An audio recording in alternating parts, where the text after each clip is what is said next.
Assalamualaikum warahmatullahi wabarakatuh. Halo kawan, dan selamat datang di video ini. Kali ini kita akan membahas tentang konsep Islam dan kesehatan manusia. Tentunya dari mata kuliah metode pengobatan Islam. Penasaran bukan? Yuk langsung simak videonya. Allah Subhanahu wa Ta'ala tentunya mempunyai tujuan mengapa manusia diciptakan. Dan dalam penciptaannya tentu memiliki hal-hal yang diperlukan dalam proses penciptaan. Berikut informasi menurut Al-Quran. Yang pertama, Quran Surat Al-Mu'minun ayat 12-14, yang artinya manusia diciptakan oleh Allah dengan proses yang sangat menakjubkan. Yang kedua, Quran Surat Al-Hajj ayat 5, yang artinya selama hidupnya manusia mengalami beberapa masa. Dan yang terakhir, yaitu ada beberapa kemuliaan yang Allah berikan kepada manusia.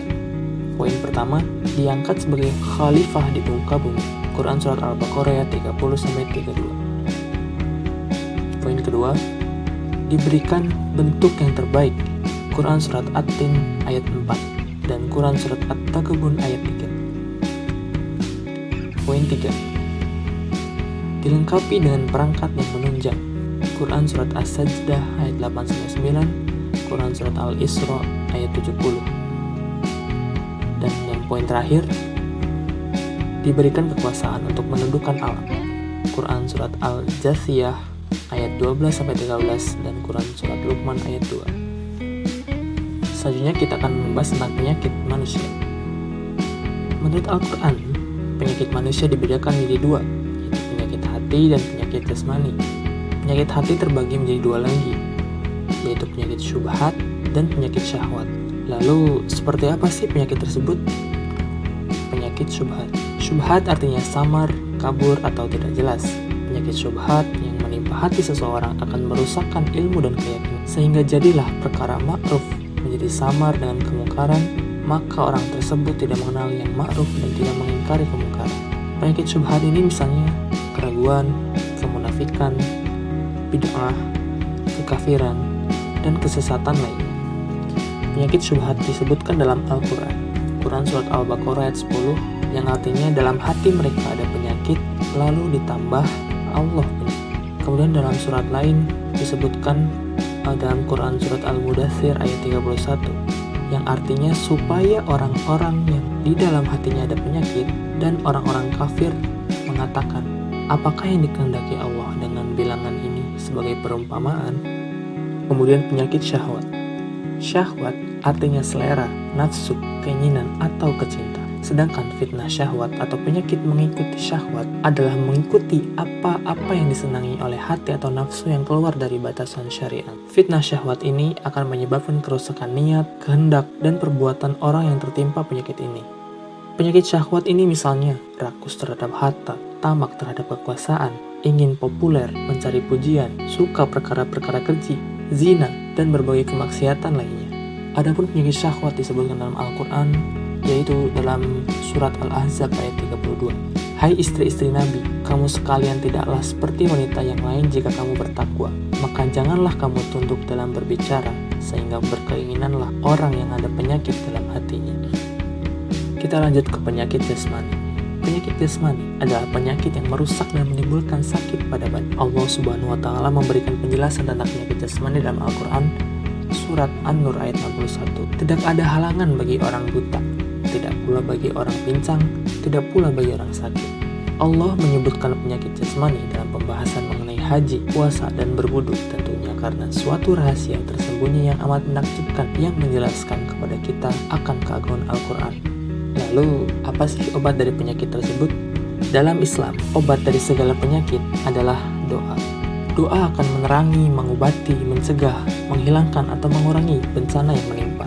Doa juga merupakan senjata bagi orang yang beriman.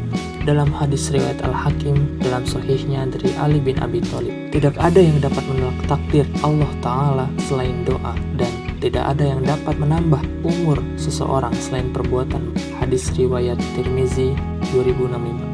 Al-Quran pun adalah obat dari segala penyakit, seperti dalam Quran Surat Al-Isra ayat 82. Dan kami turunkan dari Al-Quran sesuatu yang menjadi penyembuh dan rahmat bagi orang-orang yang beriman.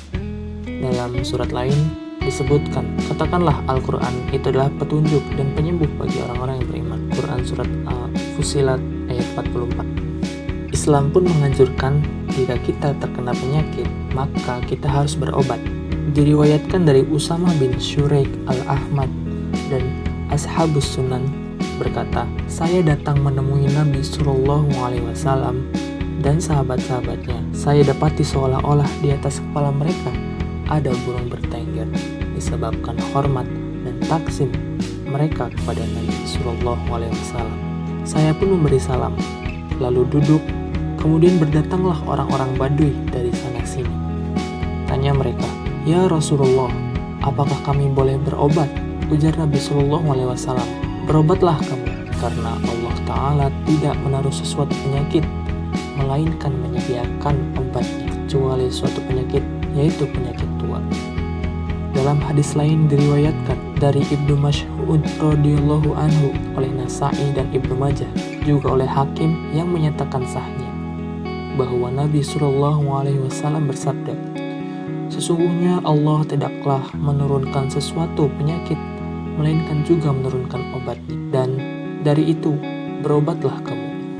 Ada pula hadis diriwayatkan oleh Muslim dari Jabir radhiyallahu anhu bahwa Rasulullah SAW bersabda, setiap penyakit ada obatnya, maka jika sakit telah diobati, ia akan sembuh dengan izin Allah Subhanahu wa Ta'ala. Lalu, apa saja cakupan pengobatan Islam itu? Yang pertama, sesuai tuntunan syariah yang sumber utamanya adalah Al-Quran dan Hadis. Yang kedua, dapat berupa pengobatan yang ruqyah dan bahan-bahan yang tersedia di alam atau kombinasi dari keduanya. Dan yang ketiga, tidak menggunakan bahan-bahan yang dilarang dan atau diharamkan. Hukum berobat menurut Islam. Asy-Syaikh Muhammad bin Shalih Al-Utsaimin rahimahumallahu memiliki metode yang cukup baik dalam mempertemukan beberapa pendapat. Beliau merinci hukum berobat menjadi beberapa keadaan, yaitu yang pertama, bila diketahui atau diduga kuat bahwa berobat sangat bermanfaat dan meninggalkannya akan berakibat kebinasaan, maka hukumnya wajib. Kedua, bila diduga kuat bahwa berobat sangat bermanfaat namun meninggalkannya tidak berakibat kebinasaan yang pasti, maka melakukannya lebih utama. Ketiga, bila dengan berobat diperkirakan kadar kemungkinan antara kesembuhan dan kebinasaan yang sama, maka meninggalkannya lebih utama agar dia tidak melemparkan dirinya dalam kehancuran tanpa disadari. Lalu, bagaimana hukum berobat dengan barang haram? Mayoritas ulama berpendapat bahwa pengobatan dengan tuak dan barang-barang terlarang lainnya itu hukumnya haram. Bahan-bahan yang dilarang oleh Islam yaitu ada beberapa, seperti bahan atau hewan yang diharamkan secara syariat untuk dimakan, seperti najis, tuak atau alkohol, kemudian babi, dan lain sebagainya. Kemudian ada juga bahan yang dilarang secara khusus, yaitu seperti besi panas, racun, dan sebagainya. Hal ini didapat dari riwayat Jabir bin Abdullah yang berkata, aku pernah mendengar Rasulullah SAW bersabda, apabila ada kebaikan dalam pengobatan yang kalian lakukan, maka kebaikan itu ada pada berbekam, minum madu, membakar dengan api, akan tetapi aku tidak suka berobat dengan cara kait. Hadis riwayat Bukhari dan Muslim. Lalu, bagaimana pengobatan dengan ruqyah dan doa-doa? Disyariatkan pengobatan dengan mantra dan doa-doa jika mengandung zikir kepada Allah Subhanahu wa Ta'ala dan diucapkan dengan bahasa Arab yang dapat dimengerti. Karena kata-kata yang tidak dapat dimengerti tidak dapat dijamin akan bebas dari unsur-unsur kemusyrikan. Seperti diriwayatkan dalam hadis dari Auf bin Malik berkata, di masa jahiliyah kami melakukan pengobatan dengan mantra-mantra.